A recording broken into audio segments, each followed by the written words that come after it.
갑과 을과 관련해서 우린 이런 얘기를 좀 나눠봐야 될 것 같아요.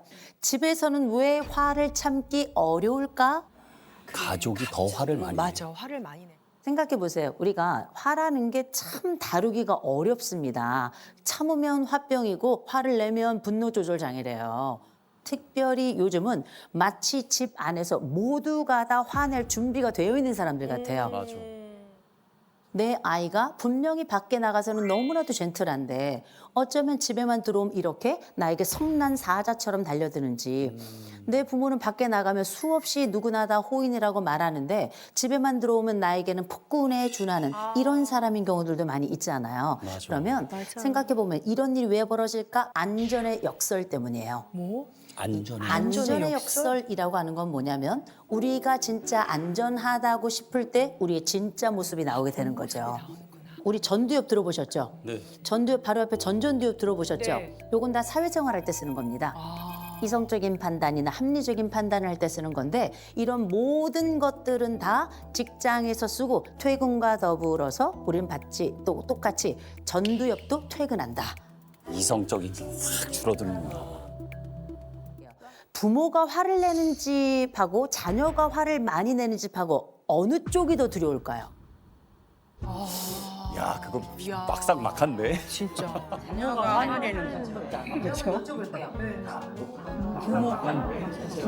한번 여쭤볼게요. 어느 쪽이 더 두려울까? 막상 막한데. 어린애들은 화내봤자예요. 아, 그러네. 사실은 어린애들이 뭐 지들이 어쩔 거예요, 그죠? 이제 중요한 건 다 크고 크다 못해 늙어가는 자식들이 있어요. 이러한 자녀들이 부모들에게 화를, 그것도 두려울 정도의 분노를 토한다, 반복적으로 그렇게 한다, 이건 보통 문제가 아닙니다. 이건 보통 문제가 아니에요. 둘 중에 하나를 택해라 그러면 저는 후자이긴 합니다. 그런데 아버지의 분노, 어머니의 분노는 장악력이 있어요. 장악력이 있고 아이들이 아주 어려서부터 반복적으로 발생이 되기 때문에 이 아이들의 뇌 속에까지 그 분노, 그 두려움이 침투하게 됩니다.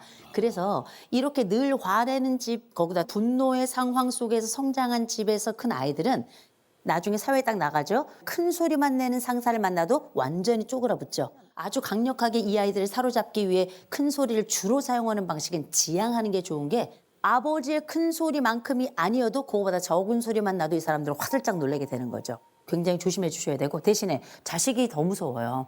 자식은 이게 자식이 화를 내는 정도는 그냥 끝나는 게 아닌 게, 어떤 일이 있었냐면 70대 부모가 있었는데 이 70대 아버지가 어려서부터 얘를 무지하게 때렸어요. 아주 어려서부터 2살, 3살 때부터 때렸어요. 이러니 이 아이는 완전히 노예처럼 살았던 겁니다. 그렇게 산 아이들은 대개 평생을 부모에게 덤비지 못해요. 보통 그렇습니다. 네. 그런데 시간이 흘렀어요. 자식이 이제 30대가 됐습니다. 그리고 이 자식이 어느 순간에 무슨 일이 있었냐면 깜짝 놀랄 일이 있어가지고 어머! 하고 소리를 딱 질렀는데 아버지가 놀라는 걸 본 거예요. 처음으로 놀라는 걸 본 거예요. 이 아이가 그때 각성을 한 겁니다. 내 아버지가 놀래는구나. 큰 소리를 지르니까 놀래는구나. 그리고 나서 어떤 일이 있었냐면 며칠 지나고 나서 마루에서 무슨 일이 있어, 언쟁이 있었는데 늘 숨죽여 살던 애가 갑자기 아버지한테 소리를 냅다 질러댄 거예요. 그랬더니 아버지가 움츠려드는 걸 본 겁니다. 그렇게 몇 번을 반복하다 안방으로 들어가서 소리를 지르기 시작했어요. 아버지가 더 움츠리는 걸 봤죠. 이 아들이 다니던 직장을 그만뒀습니다. 직장을 그만두고 그 아버지 어머니가 70대인데 이 아버지 어머니가 일하는 그 월급을 가지고 지금 그냥 살아가요. 그냥 살아가요. 어떻게 살아가는가? 아침에 아버지 때려, 점심에 아버지 때려, 저녁에 아버지 때려. 어머머머머. 와. 어머, 어떡. 이 사례가 어떻게 해서 발생하게 됐고 왜 이런 역전관계가 일어나게 됐는가? 우리가 폭력에 대해서 우리가 세대 전수란 말 들어보셨죠? 맞고 큰 사람은 그렇게 또 다른 사람을 때리게 된다. 보통 그건 자기의 자식을 때리는 경우가 많다라고 생각하지만 이렇게 경우가 역전되는 경우가 생각보다 많아요. 그래서 기억하실 것, 폭력은 어떤 방식으로든 반드시 또 다른 방식으로 돌아온다는 걸 기억하세요. 소리를 지르고 분노하기를 멈추지 않는 가족이 있을 때 어떻게 하면 우리가 이 상황 속에서 대응할 것인지도 중요하겠죠. 그 비법이 바로 박명수입니다. 박명수. 첫 번째, 밖으로 나가셔야 돼요. 이 분노가 올라가는 지점을 차단할 필요가 있습니다. 계속 끌어오르지 않도록 반응에 대한 정지, 이거를 보통 그레이 락이라고 불러요.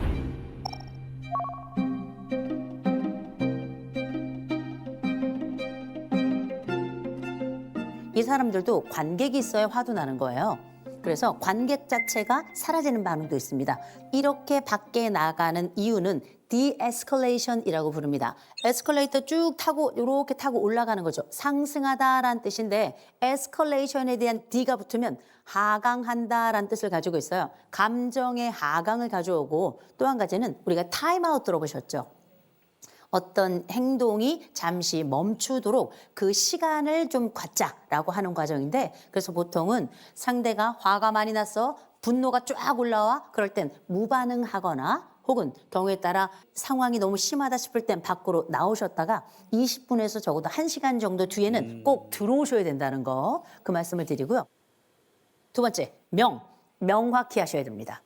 소리 지르면 나 나갑니다. 화를 낼 수 있지만 물건 던지는 거 안 돼요. 조용히 말하면 듣겠습니다. 명료하게 평상시 별 문제가 없을 때 알려주셔야 돼요. 수리해야 돼요. 수리해야 돼. 수용하고 수리하는 겁니다. 수용이라는 건 뭐냐면 우리가 어떤 사람이 화를 내요. 화를 낼 때는 맞아. 안 맞아도 그냥 맞아. 맞아. 맞아. 일단 맞아. 맞아. 마음은 어떻게? 안 맞아. 마음은 안 맞아. 근데 어떻게? 그래, 그때는 우리 상황을 진정시키기 위해서 맞아. 맞아.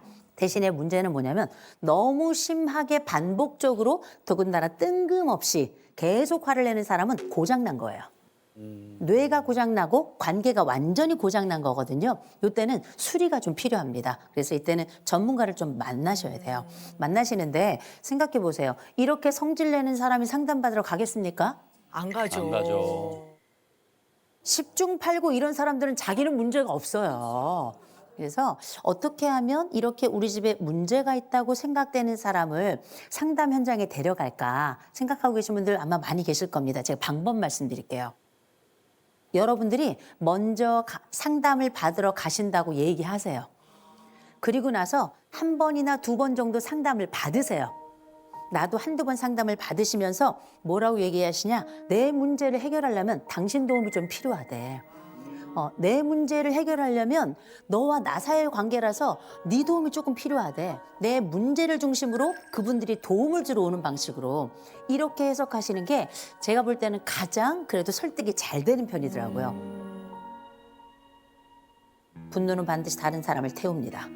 그 화상이 1도하고 3도 통증이 다르다 하지만 내 상처는 늘 나에겐 100이에요. 그 고통은. 그래서 잊지 마시고 내 가족이 무엇으로 사랑할 것인가도 중요하지만 무엇으로 고통을 덜 것인가 이것도 꼭 중요하게 살폈으면 좋겠습니다.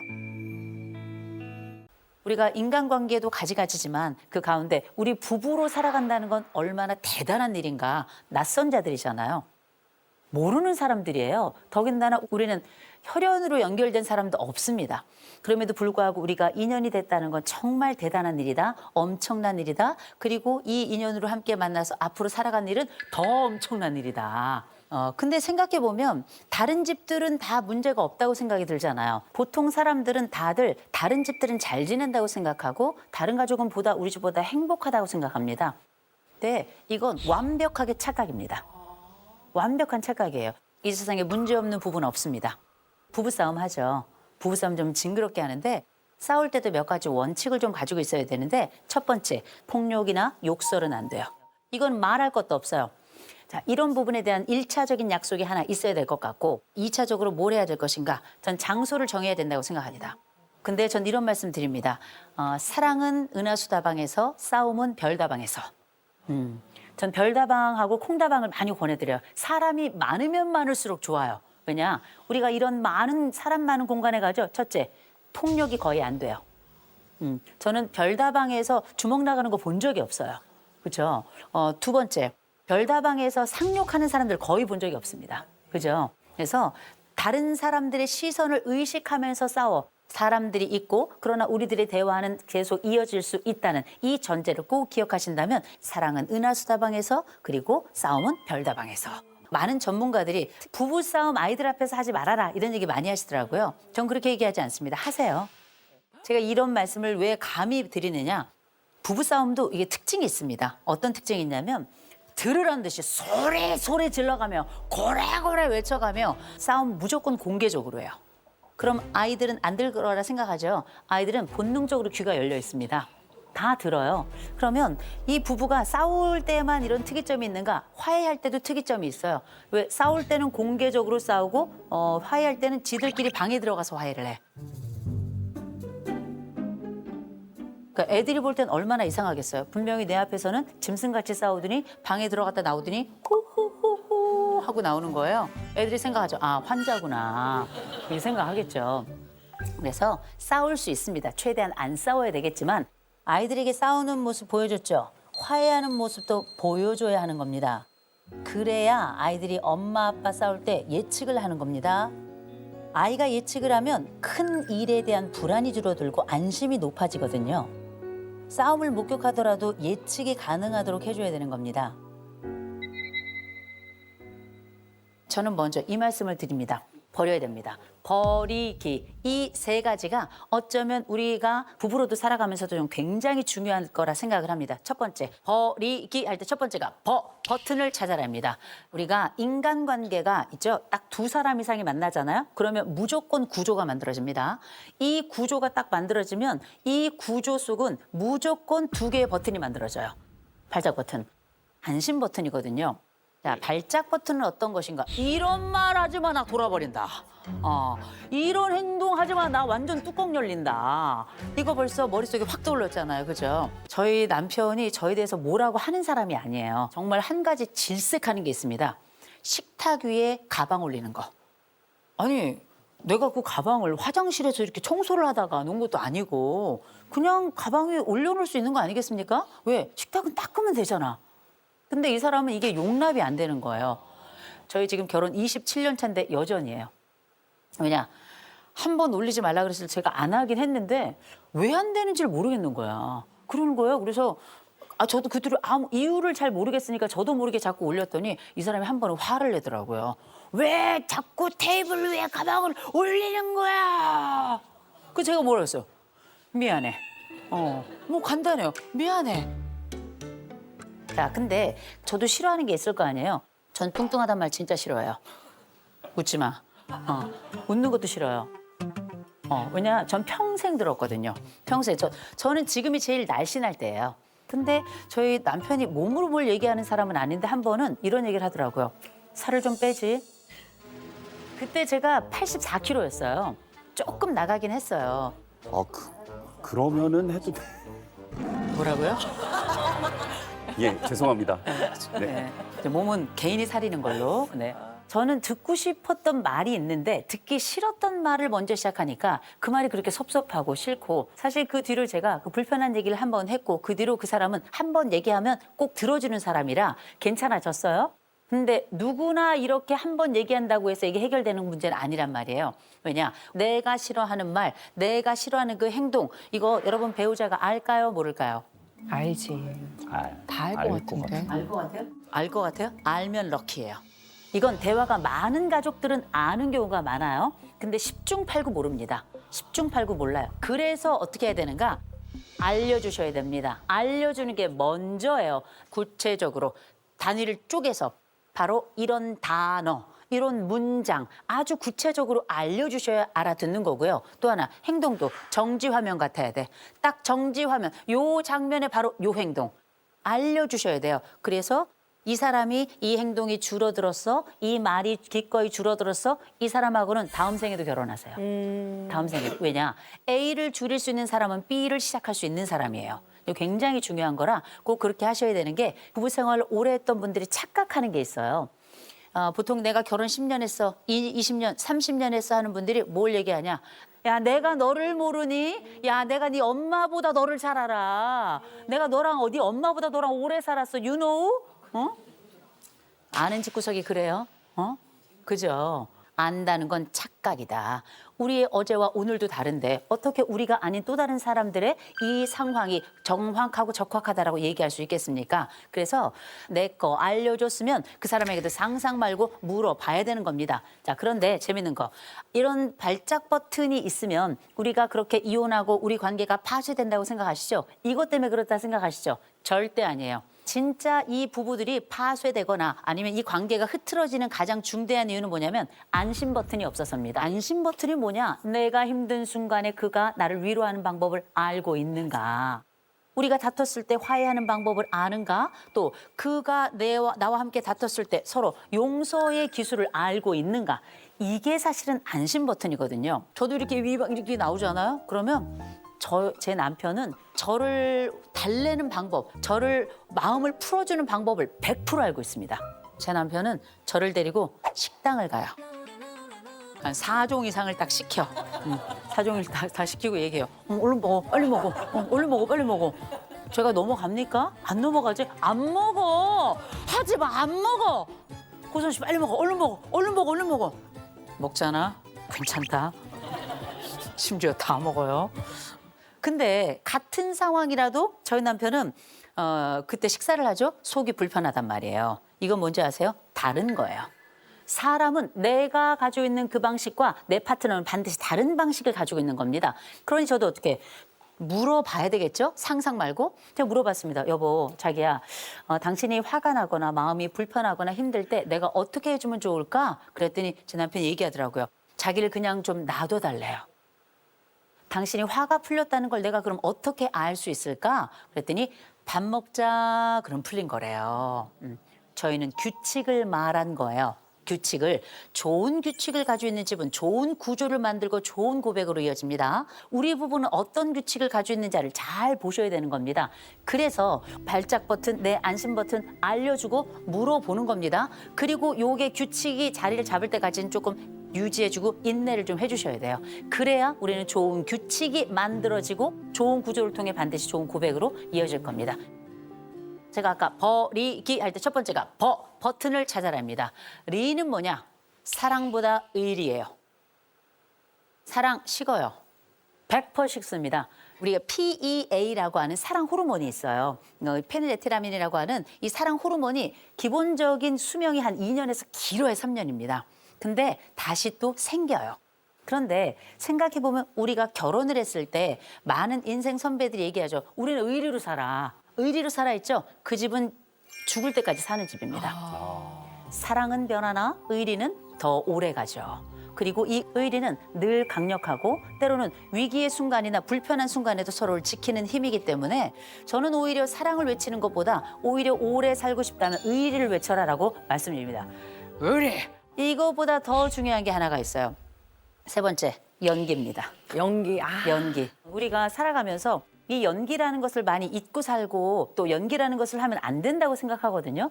이 세상 모든 사랑은 다 연기예요. 연기예요. 보세요. 어떨 때 화가 났지만 화가 안 난 듯 연기한 적 있으시죠? 예. 그렇죠. 화가 날 때마다 이렇게 쏟아내고 이런 건 아니잖아요. 때로는 이를 악물고 상대에게 내 감정을 숨겨야 되는 경우도 있어요. 꼭 해야 될 말일 것 같지만 이 순간이 아니라 싶을 때는 혀를 물 때가 있는 거 아니겠습니까? 이 모든 것들이 우리는 인내라고 생각하거나 혹은 참는다라고 얘기하는데 전 연기라고 생각합니다. 좋은 연기는 얼마나 중요한가. 저희 남편에게 좀 요청했던 말이 있어요. 여러분, 저는 예쁘단 말을 좋아해요. 예쁘단 말. 이게 제가 결혼을 하고 저희 남편에게 요청을 했어요. 여보, 나는 아침에 한 번, 저녁에 한 번 예쁘다 말해줘. 좋아. 근데 이제 제 남편이 이걸 좀 힘들어 하더라고요. 이 사람이 거짓말을 못하는 사람이라 저희 아침에 일어날 때 제가 이쪽에 눕고 저희 남편이 이렇게 누워 있어요. 그럼 저희 남편이 호선 씨 이쁘다, 호선 씨 이쁘다, 호선 씨 이쁘다. AI야, AI. 진심은 찾아볼 수가 없어요. 근데 좋아요. 왜냐? 저에게 중요한 그 사람이 제가 요청했던 그걸 해주는 것만으로도 제 귀에는 캔디예요. 전 이게 굉장히 중요하다고 생각하는데 이거 다 뭡니까? 연기예요. 연기거든요. 전 기꺼이 연기하시라고 말씀드립니다. 우리 직장 가서도 연기하는데 왜 우리가 집에서 연기를 못 하겠어요? 기꺼이 전 연기하셨으면 좋겠어요.